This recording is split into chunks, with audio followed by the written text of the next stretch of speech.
storico imprenditore del mobile Giulio Stella, trovato senza vita nel magazzino di casa, non ha retto al pignoramento della casa di famiglia. Da 10 anni combatteva con i problemi economici che avevano portato al fallimento dell'azienda. Per sfuggire ai carabinieri imbocca la strada contro mano e si schianta contro un'auto a bordo mamma e figlia. Paura nel pomeriggio a Montebelluna, in macchina l'uomo aveva arnesi da scasso, è stato arrestato, ferite non gravi per la donna e la piccola. Ora mi farò il porto d'armi, così il parrucchiere di Breda di Piave è vittima ieri sera di una rapina mentre si trovava in una pizzeria da sport. Il giovane racconta ai nostri microfoni la drammatica esperienza. Vaccinazioni, il Veneto ha aperto nel pomeriggio le prenotazioni per i cinquantenni. A fine maggio annuncia Zai le prenotazioni per gli over 40. Il sito oggi subito in tilt. Intanto lunedì l'inaugurazione del nuovo Maxi Hub a Villorba. Mi hanno usato come un pallone, mostra le ferite il 23enne gestore di un kebab di Montebelluna, picchiato e rapinato da un gruppo di giovani ai quali aveva chiesto di pagare il conto. Raid incendiario a Mogliano, 2 auto date le fiamme nel cortile di una bifamiliare, il rogo nella notte, indagano i carabinieri. Al tempo, nel pomeriggio, una bomba d'acqua e una violenta grandinata si sono abbattute nelle zone della Pedemontana e dell'Opitergino Mottense.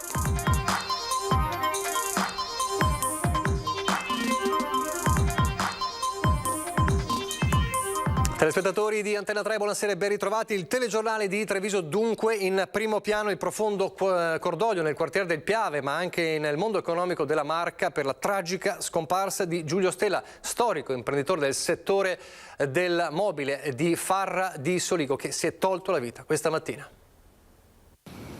Non avrebbe retto alla notifica di pignoramento della sua casa, che prima era di suo padre e ancora prima di suo nonno, e questa mattina ha deciso di farla finita. E se questo è l'ennesimo gesto estremo di un imprenditore, per il quartiere del Piave, ma per tutto il mondo economico della Marca, la notizia colpisce duramente 2 volte, perché il suo nome è Giulio Stella. 77 anni vissuti nel mondo del mobile con idee innovative che oggi sono la normalità. Tra i primi a produrre battiscopa per le case, Stella, lavorando gli scarti del legno, è stato il primo a produrre pellets per le stufe. Esempio perfetto di quel nord-est che si è fatto da sé, con la fabbrica a 2 passi da casa, con parenti e amici che diventano collaboratori e dipendenti, con commesse sempre più corpose che chiedono sempre più nuovi spazi, nuovi macchinari, nuovi operai, che fuori dalla fabbrica erano gli amici del bar, gli alpini della sezione, i figli degli ospiti della locale casa di riposo. Era una persona da sempre molto attiva, molto impegnata anche nell'associazionismo locale. Ricordo che è stato per tanti anni presidente dell'Istituto Bombozzolla di Soligo, al quale teneva particolarmente, proprio perché come presidente ha fatto moltissime attività ed iniziative per tenere alto il nome della struttura. Era impegnato anche all'interno degli Alpini e della Proloco stesso, quindi era una persona molto conosciuta, una buona persona. Per me è un grosso amico, un grande amico. Io l'avevo sentito con una telefonata anche ieri sera e anche nei giorni scorsi. Poi le situazioni cambiano e l'azienda inizia il lento declino economico. Il fallimento porta alla chiusura dello stabilimento di San Giorgio di Nogaro fino alla storica sede di via Piave a Soligo, che finisce all'asta. Giulio si rifugia nella casa che da generazioni è degli Stella e da San Gallo per 10 lunghi anni vede l'agonia del suo impero. Fino all'altro giorno, quando gli arriva la raccomandata che gli intima di lasciare l'immobile. Il resto è storia di questa mattina, con il corpo ritrovato dalla compagna in questo ricovero attrezzi e ricomposto dal figlio Richard e dal sindaco Perencini. Lascia la comunità tutta in uno stato di shock, perché morti così non ci si aspetta mai, e soprattutto quando sono persone comunque così conosciute che se ne vanno in una maniera come questa fa ancora più male. Ancora la cronaca, ora mi farò il porto d'armi, così il parrucchiere di Breda di Piave, vittima ieri sera di una rapina mentre si trovava in una pizzeria da sport. Il suo racconto al nostro microfono.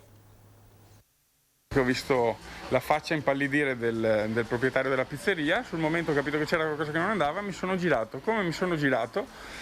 Mi sono trovato questi 2 ragazzi mascherati, avevano mascherina, cappuccio, cappello e armati di pistola entrambi, e che mi intimavano di dargli l'orologio. Sono da poco passate le 20 quando Marco Pasqualin, titolare da 7 anni insieme alla compagna del salone First Class da Marco in viale Trento Trieste, chiude e va dall'amico pizzaiolo al Puffo, pizzeria da asporto poco più avanti, per portare a casa la cena. Dopo l'ordine, l'attesa, e in quel momento si consuma la rapina. Ma erano a colpo sicuro, cioè nel senso, mi hanno detto dammi l'orologio, avevo anche anelli al dito eccetera, nessuno mi ha chiesto nulla. Loro me l'hanno sfilato dal polso, non ho avuto neanche il tempo, mentre l'altro continuava a puntarmi la pistola alla testa. e è stata una frazione di secondi. Pistola alla tempia, l'altra puntata contro. Una delle due, Marco osserva bene, è giocattolo, ma l'altra no. Una volta preso l'orologio indietreggiando, hanno continuato a puntare la pistola addosso a Marco, poi sono scappati a piedi. Ripensandoci ti fa capire che qualcuno vicino a te, che sei seguito da giorni, e comunque sono cose che ti segnano. Sul posto subito sono arrivati i carabinieri, 4 pattuglie, la voce si è subito sparsa e questa mattina in paese non si parlava d'altro. La pizzeria si trova lungo la centralissima via Roma, di fronte al centro parrocchiale, accanto ad una banca e a 2 negozi di preziosi. Paura sì, tanta, no un po', tanta. Non siamo sicuri nemmeno più alle 8:30. Dobbiamo sempre stare attenti, anche da noi stessi a casa, insomma, dobbiamo chiudere sempre presto. Questa mattina Marco ha scelto di aprire, non mi fanno paura, ha detto, ma prima di alzare la serranda era in prefettura per fare una domanda per il porto d'armi. Se posso fare un porto d'armi personale per poterci girare, quindi tenere all'interno del salone e far sì che queste cose non ripetano, anche se i carabinieri, ripeto, sono stati veramente bravi. Quindi avere un'arma? Assolutamente sì. Fa sentire più sicuro? L'avevano loro, perché non posso averla io? In fuga dai carabinieri in bocca via Roma a Montebelluna contromano e provoca un incidente. La sua auto impatta contro quella di una mamma, in macchina con lei anche la figlia. Sul posto l'ambulanza del 118, mamma e figlia fortunatamente non sono gravi. È successo nel pomeriggio, poco prima delle 16. L'uomo era stato visto armeggiare accanto a un'auto da un carabiniere in borghese che ha subito chiesto l'invio di una pattuglia. All'arrivo delle gazzelle dei carabinieri l'uomo si è dato alla fuga provocando quindi l'incidente. È stato poi arrestato. I militari nella sua auto hanno trovato arnesi atti allo scasso. Una Montebelluna che poi vive anche un'altra notizia, la notizia di un vero e proprio pestaggio molto violento avvenuto 2 sere fa ai danni del gestore di un kebab, picchiato da dei ragazzi molto giovani ai quali aveva chiesto semplicemente di pagare il conto. Quando io ho caduto gioco come calcio, perché tanta gente non è che poco, tantissime. Ti hanno trattato come un pallone, insomma. Come? Ti hanno trattato come un pallone di calcio. Sì. Hanno ridotto così Muhal Saval, 23 anni, titolare di questo locale alle spalle del municipio in pieno centro Montebelluna. L'aggressione l'altra sera da parte di un gruppo di giovani che non volevano pagare quanto consumato poco prima. Prima arrivi 3-4 persone, hai mangiato, più verso 5-6 persone hai mangiato, loro non volevano pagare, io ho detto che va bene, non voglio pagare, va via. Ma dopo loro voglio casinare, ma io non mi piace il casino. E quando io stavo parlando con loro, arriva con 2 o 3 macchine, arriva altre persone e subito inizia a picchiarmi. Dopo non lo so io che spacco questo tutto quanto con sedie, con tutto. Come che loro ce la fai?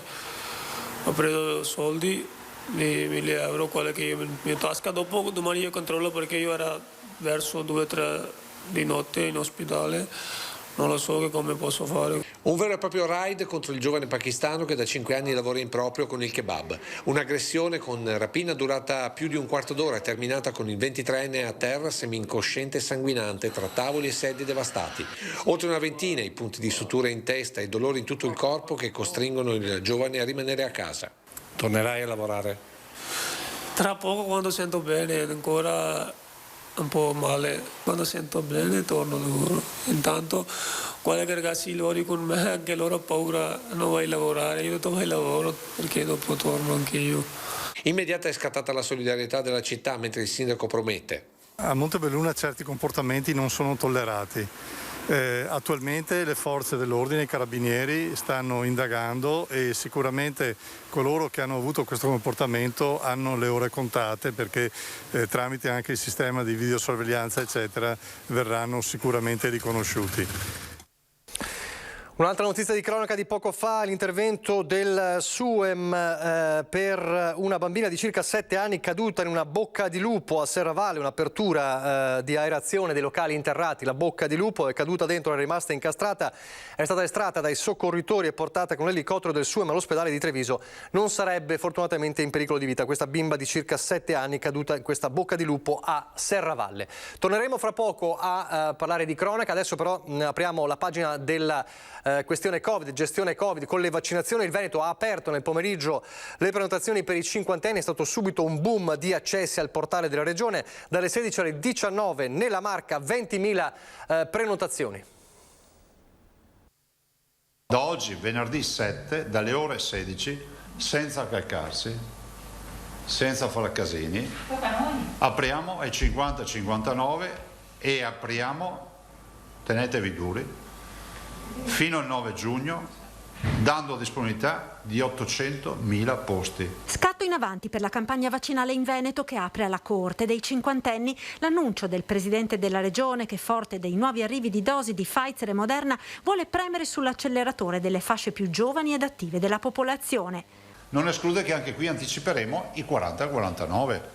Quindi dico adesso, i 40-49 anni scaldino i motori, perché io punto di farli prima di fine maggio. Il posto c'è per tutti. Abbiate la pazienza, la comprensione di capire che stiamo affrontando un software e un cervellone che si troverà un'onda d'urto di 800.000 persone che nelle prossime ore cercheranno di cliccare per entrare. Se non gira, non chiamate il call center, state un attimo tranquilli, ma stasera torna in pista, ma c'è il posto per tutti. Quanto alle fasce d'età, in Veneto almeno una dose è stata somministrata al 96,3% degli over 80, al 78,4% degli over 70, al 46,8% degli over 60, invece al 69% quella dei disabili e al 62% quella dei vulnerabili. Nel frattempo 3 aziende venete, Luxottica nel Bellunese, Aermec a Verona e il gruppo Marzotto a Valdagno, si sono messe a disposizione e diventeranno dei nuovi hub vaccinali. Queste aziende si sono messe a disposizione per i target che gli diamo noi, quindi andranno dei cittadini normali a vaccinarsi, se poi hanno anche dei dipendenti di quell'età ci vanno. Quindi stiamo facendo una rete che ci permetterà ancora di correre di più. Il Veneto intanto resta giallo e, annuncia Zaia, c'è un gruppo di lavoro con regioni e ministero per rivedere i parametri dei colori. È quello di avere dei nuovi parametri che abbiano queste caratteristiche secondo noi. Introducano un principio di automatismo come lo hanno fatto le aree, sia ancora R con T, ma soprattutto R con T sintomi ed R con T ospedaliero, cioè dare più luce e spazio a quello che è poi l'impatto ospedaliero e sanitario. Intanto si attende la visita del generale Figliuolo per giovedì prossimo.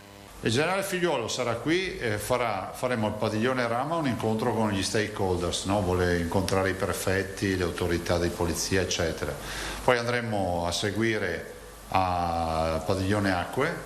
Il generale proseguirà poi per Padova, dove visiterà il punto vaccini alla Fiera e successivamente l'ospedale militare. Nel pomeriggio si sposterà a Villafranca di Verona, alla base dell'aeronautica militare dell'aeroporto.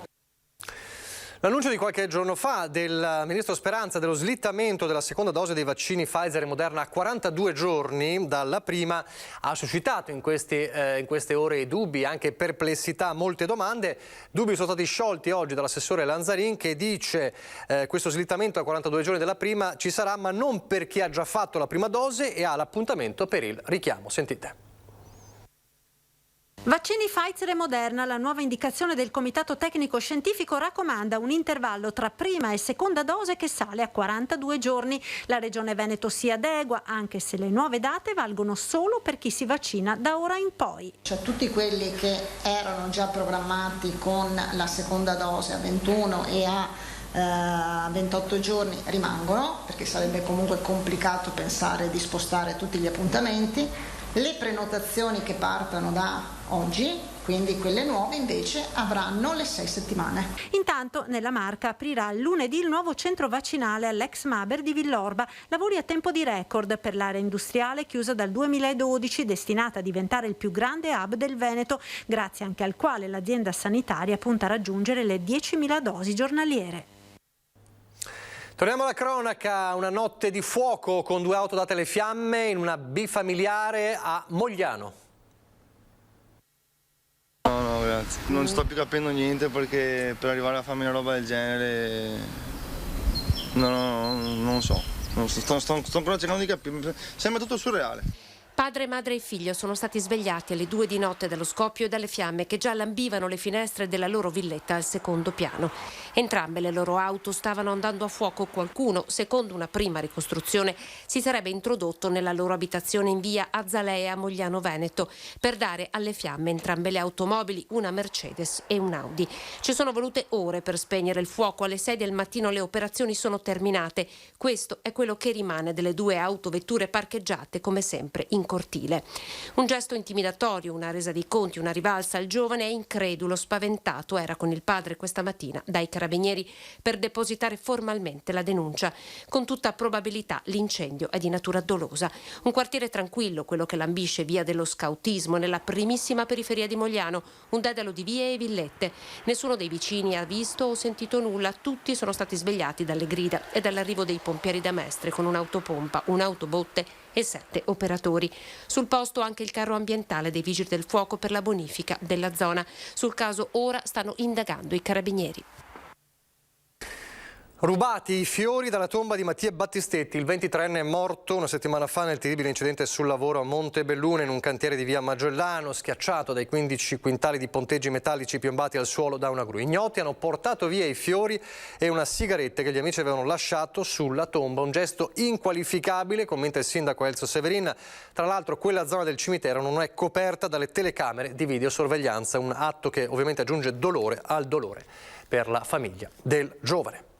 È stato veloce ma molto intenso il maltempo che si è scatenato nella Marca, in alcune zone della Marca, questo pomeriggio. Sono bastati pochi minuti, una grandinata record e il manto stradale è come imbiancato. Le immagini arrivano da Ormelle, un'automobilista di passaggio, Sabrina Di Ceggia, le ha inviate in redazione. Questi sono i chicchi di grandine invece caduti ad Oderzo, grossi come noci, pubblicati sulla pagina Facebook di Meteo Veneto. Nel pomeriggio ad Oderzo, come a Vazzola, una bomba d'acqua si è abbattuta in paese, mentre queste sono le immagini di Paderno del Grappa riprese dalle telecamere di Meteo Bassano e Pedemontano del Grappa.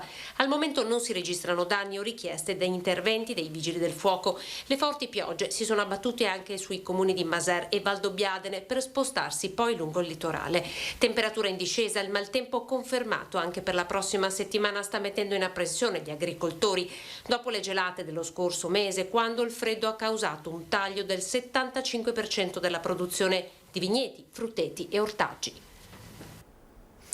Questo è accaduto nel pomeriggio, vediamo allora cosa accadrà nelle prossime ore, anche nei primi giorni della prossima settimana, con il generale Iannicelli. Oltre 2 mesi dall'inizio della primavera meteorologica, eppure questa non assume ancora le sembianze di un tipo di tempo che a questo punto dovrebbe essere quasi estivo. La causa di questa situazione che si prolunga è l'assenza dell'anticiclone delle Azzorre sull'Atlantico, che sarebbe il vero artefice della bella stagione. Come potete vedere, appunto, è quasi assente o in una posizione inusuale. Quindi mancando hanno la meglio una serie di configurazioni depressionarie che indirizzano su di noi aria instabile. Fortunatamente, questo fine settimana ci sarà una pausa anche di bel tempo, cielo in prevalenza sereno, sia sabato che domenica, inizialmente una velatura, nel pomeriggio qualche cumulo. Non ci dovrebbero essere altri fenomeni, così come lunedì della prossima settimana. Da martedì invece prevarranno, ripeto, ancora le correnti stabili e fresche, quindi avremo un aumento della nuvolosità, delle precipitazioni intermittenti fino alla fine della prossima settimana, anche con effetti temporaleschi. E i venti saranno deboli, di direzione variabile, con qualche rinforzo locale. Le temperature, valori minimi intorno dagli 8 agli 11 gradi, valori massimi ancora intorno ai 20 gradi a stento per sabato, poi per domenica dovremo avere una punta di 22-23 gradi e poi nella prossima settimana si ristabilizzeranno intorno ai 20 gradi, 21 gradi, per finire l'Alta Adriatica è previsto dal poco mosso al localmente mosso. È tutto. Allora, qualche istante di pubblicità e poi torneremo a Treviso per parlare del dibattito, della polemica sulla questione Mura.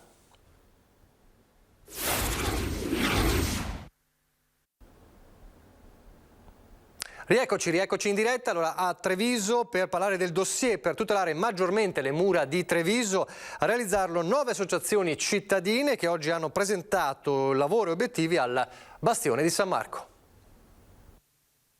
Chiediamo che venga rispettato il monumento come bene monumentale, nel senso che ha un altissimo valore storico, monumentale e paesaggistico. Questo è l'obiettivo del dossier realizzato da 9 associazioni trevigiane e inviato al Ministero dei Beni Culturali, alla Regione e al Comune di Treviso. Uno studio minuzioso e importante sull'opera difensiva che da oltre 500 anni circonda la Treviso medievale. Mura che nei secoli hanno affrontato di tutto, comprese le colate di cemento del dopoguerra e quelle previste in futuro. Questi punti neri, secondo le associazioni associazioni che chiedono soprattutto al Comune un impegno concreto sul piano interventi. Deve essere un intervento compatibile proprio con questa natura storica e monumentale. Questo perché secondo le associazioni le leggi che tutelano le mura sono antiquate, perché situazioni come il previsto parcheggio interrato all'ex Patinodromo o l'edificazione privata sopra il bastione ex Camuzzi, se legalmente sono realizzabili, saranno un vero e proprio scempio per la storia della città. Questo non significa che dobbiamo congelare tutti gli interventi sul sistema bastionato, ma gli interventi devono essere in armonia, in linea con il valore storico di un monumento. E allora sentiamo le parole del sindaco Mario Conte anche su questa situazione. Chissà cosa avrebbe detto Fra Giocondo delle sue mura patrimonio UNESCO. Sicuramente stupito, lui che le ha progettate per difendere la città dai nemici. Sapere che poi in questa epoca sono loro che devono essere tutelate e difese da cemento e invasioni edilizie. Che è la linea su cui si sta muovendo il sindaco Mario Conte con la candidatura a patrimonio dell'umanità, soprattutto dopo l'incontro con una studentessa di Ca' Foscari. Tutto parte da lei perché è venuta con uno spirito costruttivo, positiva, senza invece polemica, senza strumentalizzazioni, senza voglia di anteporre i propri interessi rispetto a quelli della comunità. Sì, poi invece le associazioni dicono che è un po' difficile fare candidatura UNESCO se ci sono situazioni come il costruendo o possibile parcheggio all'ex Patinodromo, oppure quello che sta succedendo ai bastioni Camuzzi, o ancora quello che dovrebbe sorgere nell'area dell'ex Enel. Ma in realtà i bastioni Camuzzi, il progetto è stato bocciato da questa amministrazione, mentre per quanto riguarda il parcheggio dell'ex Patinodromo è stato firmato il contratto dalla precedente amministrazione, che tra l'altro politicamente era molto vicina anche a quelle associazioni che oggi, dopo aver messo la testa sotto la sabbia, raccolgono firme e portano la protesta sul tavolo del sindaco. Attacco frontale alle associazioni culturali, che poi si sposta verso la lista Coalizione Civica per Treviso, in particolare con Luigi Calesso, che in un post parla di ambiguità del sindaco sul futuro delle mura. Dove si trovava quando l'amministrazione Manildo approvava in consiglio comunale il progetto dell'ex Patinodromo. Quindi Luigi Calesso, che è complice di quel parcheggio, oggi dovrebbe dare delle spiegazioni perché in quell'occasione non ha raccolto firme, non ha protestato, non ha mandato comunicati stampa, ma soprattutto ha messo la testa sotto la sabbia. Polemica destinata evidentemente a continuare. Adesso le notizie dal Bellunese.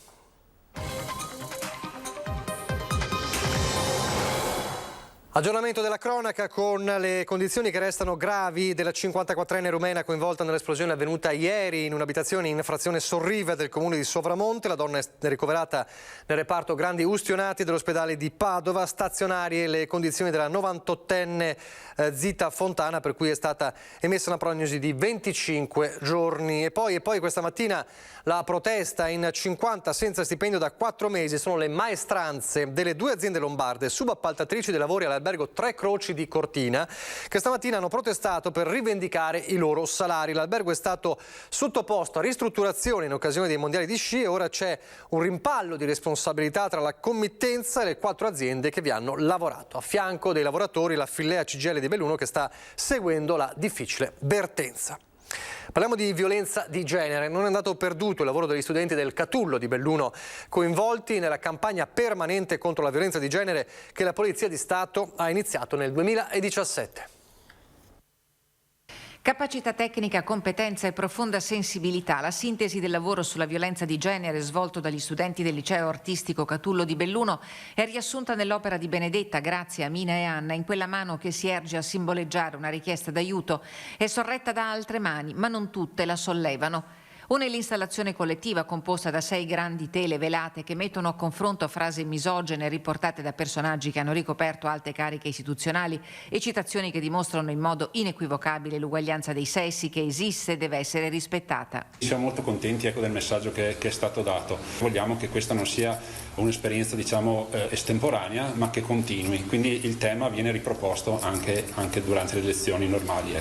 È stata la Polizia di Stato impegnata dal 2017 nella campagna permanente di sensibilizzazione contro la violenza di genere, ad avviare la collaborazione con l'Istituto Catullo. Questo non è amore, il tema del concorso in cui gli studenti si sono cimentati, ma l'iter che prevedeva la realizzazione della mostra e la fase finale di premiazione lo scorso anno è stato fermato dal Covid. Per fortuna FIDAPA ci ha dato l'opportunità di vedere pubblicate le opere che avevano prodotto i ragazzi nell'ambito di un progetto che era stato creato dalla Questura di Belluno per valorizzare gli aspetti e il processo culturale contro la violenza sulle donne. Il compendio L'amore è un'altra cosa raccoglie così le opere create dai ragazzi sollecitati a dare risposte artistiche e umane nella comprensione del valore femminile. In questo momento storico c'è questo problema, c'è anche una grande discussione sulla parità di genere che si declina in maniera differente da 10, 20, 30 anni fa. È un modo per andare avanti, l'attenzione deve essere sempre altissima. Adesso invece parliamo di un progetto nazionale e itinerante per coinvolgere tra moto e canne da pesca bambini e persone diversamente abili. Una giornata tra bambini diversamente abili. Per commentarla preferisce parlare il presidente della provincia, il sindaco del comune ospitante o l'uomo? No, prima l'uomo. Penso che questa sia una manifestazione che è un po' un segnale anche di ripartenza. Infatti quando sono venuto qui e ho visto tutte queste persone mi si è riempito il cuore, perché dopo tantissimi mesi così difficili penso che questo evento così all'aperto sia un'occasione per tutti i nostri bambini, i nostri ragazzi di vivere qualche ora in spensieratezza all'aria aperta. Giornata emozionante quella vissuta presso il lago di pesca sportiva di Castellavazzo di Longarone per i bambini delle elementari e per i ragazzi di Società Nuove e IPD di Belluno grazie a un progetto promosso da FIPSAS. Ripartiamo con la FIPSAS, è un progetto promosso dal Ministero del Lavoro e delle Politiche Sociali che la Federazione ha sposato per portare un po' di felicità e un po' di emozioni alle persone un po' meno fortunate di noi, cioè disabili. Le vere anime della manifestazione, che prima aveva fatto tappa nel Padovano a Treville e San Pietro in Gu, sono Mattia Cattapan con il gruppo dei Crossabili e Alvaro Dalfarra che, memore dei suoi trascorsi, non solo ha divertito i ragazzi portandoli a fare un giro in moto, ma li ha anche entusiasmati saltando sopra le teste di due altrettanto divertiti, Dotto e Padrino. 2021 nuovo progetto con FIPSAS, Crossabili, portare i ragazzi a pescare, fargli fare ancora un'esperienza nuova, soprattutto in questo periodo di pandemia, farli uscire un po' dai centri, portarli a normalità. Tante associazioni che abbiamo seguito in queste tappe, l'attività con noi è stata l'unica in questo anno, quindi da quando è scoppiata la pandemia è l'unica volta che sono usciti dal centro, è l'unica volta che si sono sentiti ancora una volta protagonisti e normali. È tutto, vi lascio al meteo, grazie per averci seguito, arrivederci.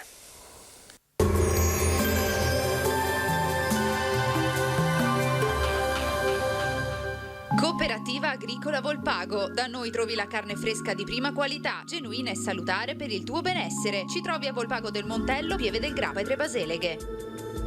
Benvenuti al meteo. Anticiclone in rinforzo nel weekend, il tempo tenderà a stabilizzarsi, ma per poco, perché a inizio della prossima settimana tornerà il maltempo.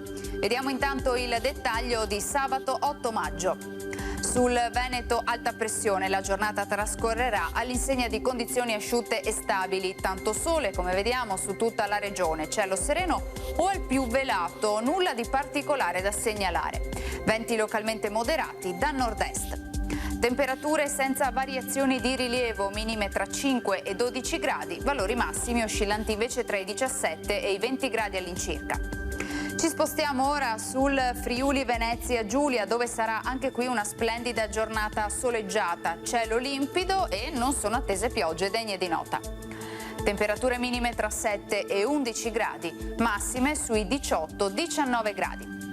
Infine uno sguardo alla situazione del Trentino Alto Adige, poche novità, ampio soleggiamento ovunque, anche qui solo qualche velatura. Temperature minime intorno ai 6-7 gradi, massime sui 21 all'incirca. Dal meteo di Antena 3 per ora è tutto, grazie per l'attenzione e arrivederci.